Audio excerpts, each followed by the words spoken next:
Question 2. Concert tickets went on sale at noon, t equals 0, and were sold out within 9 hours. The number of people waiting in line to purchase tickets at time t is modeled by a twice differentiable function L for the time 0 to 9. Values of L at various times at t are shown in the table above. Use the data in the table to estimate the rate at which the number of people waiting in line was changing at 5:30. Show the computations that lead to your answer. Indicate units of measure. All right, so rate at which people in line are changing. Rate to me gives me a slope or derivative, and if I'm looking for the derivative, I'm looking for it at 5.5. So if I'm given points, I know I'm just going to find the slope. So to get the slope, I'm going to do 150 minus 126 over 7 minus 4. That will give me 8, and it said indicate units of measure, and it's going to be 8 people per hour. Okay, that part was worth 2 points, 1 point for getting the 8 and 1 point for your correct units. Okay, for part B, it says to use a trapezoidal sum with 3 subintervals to estimate the average number of people waiting in line during the first 4 hours that tickets were on sale. Okay, if we're going to find an average, don't forget that when we are done, we have to multiply by 1 over b minus a, so it'll be 1 over 4 minus 0, which is 1/4. So we can't forget that because it's an average. All right, so trapezoidal sum, they're not going by equal intervals, so I get to do each trapezoid separately. So I'm going to do 1/2. The first interval goes from 0 to 1, so that distance is 1. And then base 1 is 120, plus base 2 is 156. Okay, then plus the second one is going from 1 to 3. That distance is 2, and then base 1 plus base 2. And then the next one goes from 3 to 4, so it will be 1/2. The distance between those two is 1.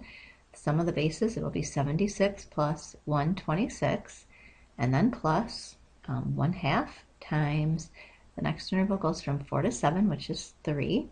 Sum of the bases, 126 plus 150, and then plus from 7 to 8, that distance will be 1, so 1/2 times 1.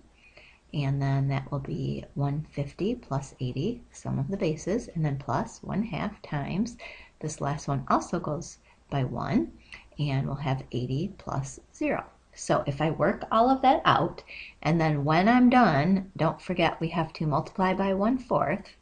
So if I do all of that, I should get 155.25 people. And I do know that it's people because it said to find the average number of people. So that's the average number of people, 155.25.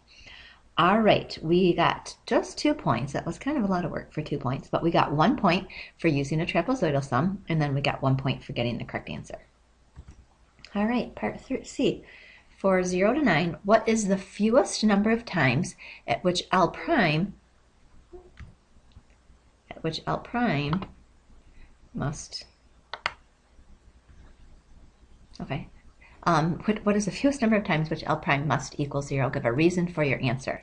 Okay, I know that L prime would equal 0 if the function, the original function, is going from increasing to decreasing or decreasing to increasing. So I'm just going to be looking at my chart up here.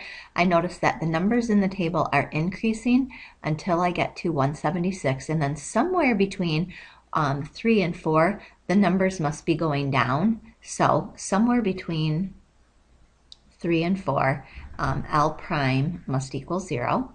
And then I noticed that the numbers, it was going down, and now 126 to 150, it's going up again. So somewhere between 4 and 7, my derivative must have equaled 0.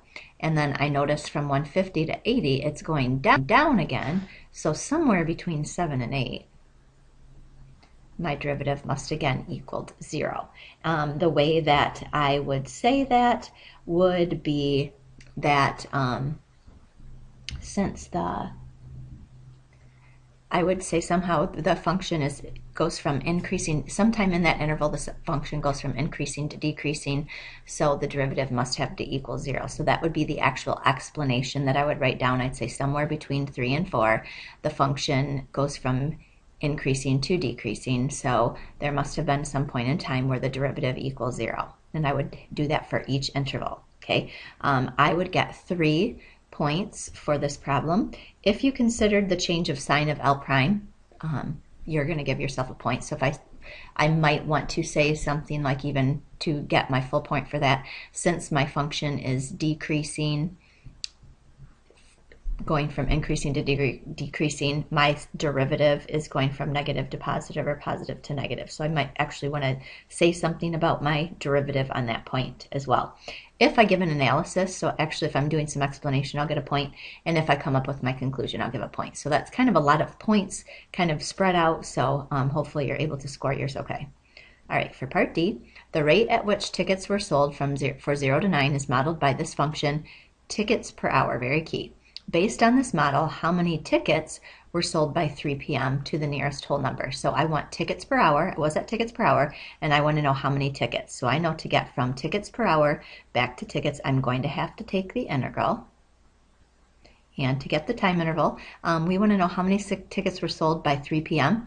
They started selling tickets at time equals 0. So we're going to go from 0 to 3. That's my setup. And when I do that, I should get 972.784, and now we need to make sure, based on this model, how many tickets to the nearest whole number. So if I round that, 973 tickets were sold. Unfortunately, if you didn't see to the nearest whole number, you're going to lose a point for that. This was worth 2 points. If you have your integral set up, you're going to get yourself a point, and then if you have your limits and your answer, you're going to get your second point.